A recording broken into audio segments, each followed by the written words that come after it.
बहुत लोगों से सुना है कि उनके पैसे नहीं बचते, क्या करें, कैसे सेव करें, उनका खर्च ही इतना ज़्यादा है। अरे यार, एक को पैसा आता है और 15 को फुल, और फिर कर्ज के जाल में। Hello everyone, welcome back to my channel real life with Tuku. कैसे हैं आप लोग? आई होप आप बिल्कुल अच्छे होंगे और सेहतमंद होंगे और आप लगातार मेरी वीडियो के साथ भी बने हुए होंगे। तो आज की जो ये वीडियो है, इस वीडियो में मैं कुछ आपको मनी सेविंग टिप्स बता रही हूँ और ये हाईली रिक्वेस्टेड वीडियो है। मुझसे मेरे व्यूअर ने बहुत रिक्वेस्ट किया था इस वीडियो के लिए, तो मैं ये मनी सेविंग टिप्स पे जो ये वीडियो बना रही हूँ, ये आपके काफ़ी हेल्पफुल साबित होगी अगर आप मेरे ये 5 पॉइंट्स जो हैं उसको फॉलो करते हैं। और ये मोस्टली मुझे पता है कि इंडियन वुमेन जो होती हैं वो ऐसे ही चलती हैं, और यहाँ की जो औरतें हैं, जो इंडियन वुमेन है, उनको कुछ बताने की ज़रूरत नहीं है कि घर कैसे रन करना है। बट फिर भी अगर मेरा ये जो टिप्स है ये आपके लिए थोड़ा सा भी सहायक सिद्ध होता है तो प्लीज़ एक लाइक ज़रूर कर दीजिएगा मेरी वीडियो को। तो यहाँ मैं आपको 5 टिप्स बताऊंगी और जो लास्ट टिप्स है वो आपका बोनस टिप्स है, और वो जो है वो अंत में आपको बहुत ही ज़्यादा आपके लिए हेल्पफुल रहेगा। तो प्लीज़ अंत तक बने रहिएगा मेरे साथ। तो पहला पॉइंट ये है हमारा कि सबसे पहले हमें बजट प्रिपेयर करना होगा। Always prepare a budget. अब ये बजट का क्या है कि बजट से ही जो ये बहाने होते हैं कि हमारा पैसा नहीं बच पाता है, पता नहीं कहाँ पैसे खर्च हो जाते हैं, तो ये चीज़ आप कैसे पता कर सकते हैं कि आपका पैसा कहाँ जा रहा है और कितने पैसे आपके आते हैं, कितने कहाँ खर्च हो जाते हैं। इसके लिए तो बस आपका बजट अगर आप तैयार करते हो तो बजट से ही पता चल पाएगा कि पैसे कहाँ आ रहे हैं और कहाँ चले जा रहे हैं। बजट में मैंने एक सेपरेट वीडियो बनाया है जिसमें मैंने फिक्स्ड एक्सपेंसेस और वेरिएबल एक्सपेंसेस का डिफ्रेंसिएशन किया है। तो फिक्स्ड एक्सपेंसेस जो होते हैं उसे तो हम चेंज नहीं कर सकते हैं, जिसमें हमारा रेंट, फीस, इलेक्ट्रिसिटी, गैस, ये सब जो आता है। बट वेरिएबल एक्सपेंसेस जो है उसमें हम घटा बढ़ा सकते हैं अपनी आवश्यकता के अनुसार। अच्छा, डिज़ायर जो होता है वो किसी का खत्म नहीं होता है। इच्छाएं सबकी बहुत ज़्यादा होती हैं, तो इच्छाओं को तो काबू करना ही पड़ता है अगर हमें मिडिल क्लास को अपना घर चलाना है। तो पहला यही है हमारा कि बजट ज़रूर प्रिपेयर कीजिए। सेकंड पॉइंट है हमारा कि आप, ये लेडीज़ के लिए है कि आप अपना एक सेविंग अकाउंट ज़रूर खुलवाएं।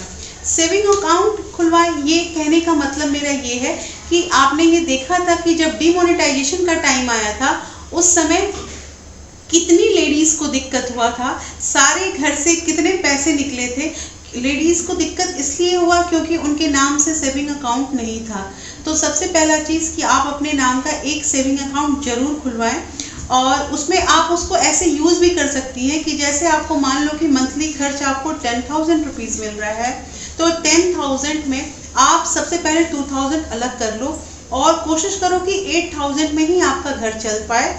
और वो जो 2,000 आप निकाल रहे हो उसमें 1,000 का एक आरडी ज़रूर खुलवा लें। आरडी जो है वो मिनिमम जो है वो 12 मंथ का आप खुलवाएं, और जो 1,000 रुपीज़ है उसको आप अपने पास रखें। अगर आपका 8,000 में घर चल जाता है तो ठीक है, और नहीं तो फिर आप उसमें इंक्लूड कर सकते हो उस पैसे को। और ऐसे ही करके अगर आप सालाना पैसे जमा करते हो तो 12,000 तो आपका आरडी का हो ही जाएगा, उसमें कुछ आपको इंटरेस्ट मिलेगा ही। इसके अलावा ये जो 1,000 मैं कह रही हूँ, ये किसी मंथ में बचा या नहीं बचा, फिर भी आप अगर साल भर में 8,000 पैसे जमा कर लेते हो तो टोटल आपके पास 20,000 हो जाएगा। मतलब सालाना आप अपने खर्चे से 20,000 रुपीज़ आपने सेविंग कर लिया। तो सेविंग अकाउंट जो है वो बहुत बेनिफिशियल है और आप एक सेविंग अकाउंट जरूर रखें। थर्ड पॉइंट जो है मेरा, वो थर्ड पॉइंट है कि कलेक्ट द क्वाइन। क्वाइन जो है मैंने बहुत घर में देखा है कि क्वाइन का कोई वैल्यू नहीं होता है। क्वाइन जैसे तैसे कहीं भी रखा रहता है, कोई किसी को पता ही नहीं है कि मेरे पास कितने क्वाइन है कितने नहीं। तो आप क्वाइन को कलेक्ट करो।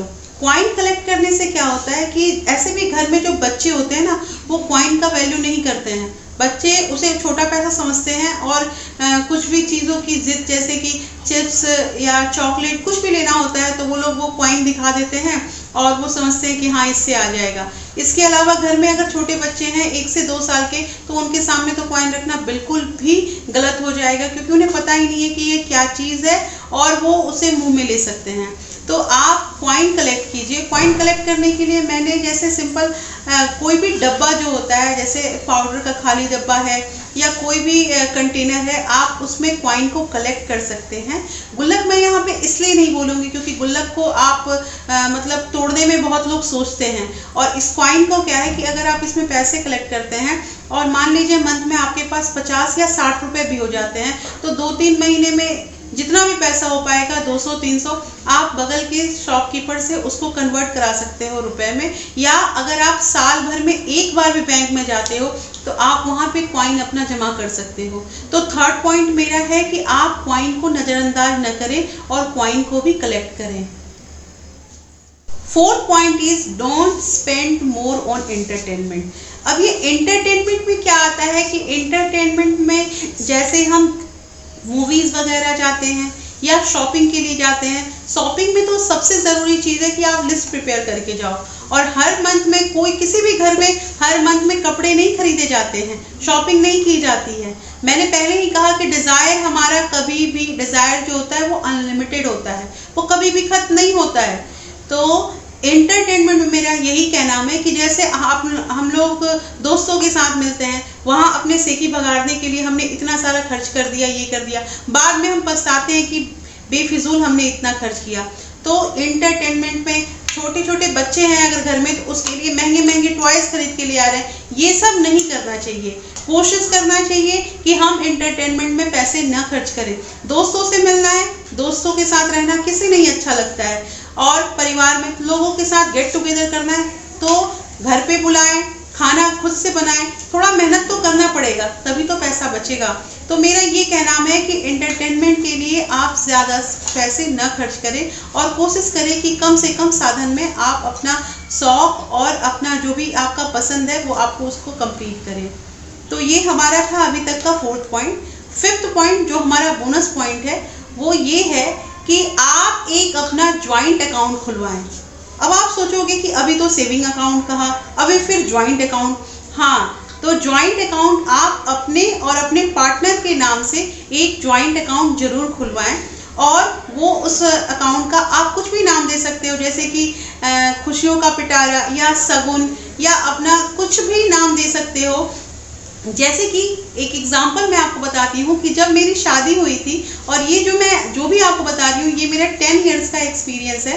तो जब मेरी शादी हुई थी तो शादी के बाद मेरे भाई ने मेरा और मेरे हस्बैंड का एक ज्वाइंट अकाउंट खुलवाया था।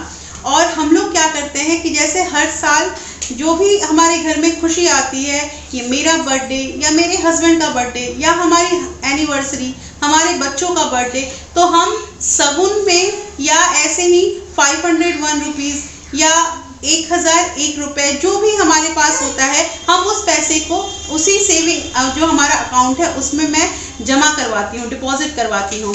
और इस तरह से करके हमने बहुत ही पैसे मतलब और उसे भूल जाते हैं हम कि हमने उसमें कुछ पैसे दिए हैं। जैसे घर में रिजल्ट आया बेटी का और वो रिजल्ट बहुत अच्छा हुआ, तो उसे हम ये जो 500 रुपये दिए वो मेरे ज्वाइंट अकाउंट में चला जाता है। तो ऐसे करके जो ये ज्वाइंट अकाउंट है उसमें कुछ अच्छा अमाउंट हमारा जमा हो गया। तो मैं यही सजेस्ट करूँगी कि एक ज्वाइंट अकाउंट जरूर खुलाएं और उसे भूल जाएं, और अपना कुछ भी घर में अगर कुछ भी नया चीज़ होता है तो उसमें कुछ ना कुछ पैसे ज़रूर जमा करें।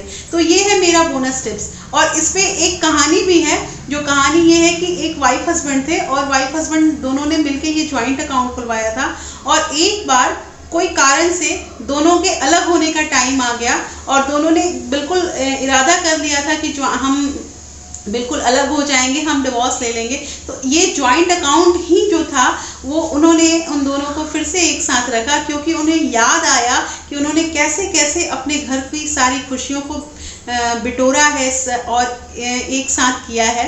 तो इस तरह से ये ज्वाइंट अकाउंट जो था ये एक रियल स्टोरी है, और उसमें दोनों वाइफ हस्बैंड फिर से एक हो गए इस ज्वाइंट अकाउंट की वजह से। तो मैं आपको यही बोलूँगी कि एक ज्वाइंट अकाउंट जरूर खुलवाएं आप लोग।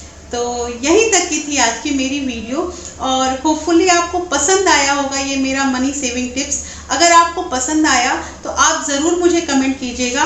और हाँ, अगर घरेलू जो सेविंग टिप्स है उसके बारे में अगर आप मुझसे डिस्कस करोगे तो मैं एक सेपरेट वीडियो भी बना दूंगी। तो कैसा लगा आज का वीडियो आप मुझे ज़रूर बताइएगा। और अगर आप मेरे चैनल पे नए हैं तो प्लीज़ बिना सब्सक्राइब किए हुए मत जाइएगा और लाइक बटन तो ज़रूर प्रेस कर दीजिएगा। तो मिलते हैं मैं फिर से एक नए वीडियो के साथ। Thank you, thanks for watching.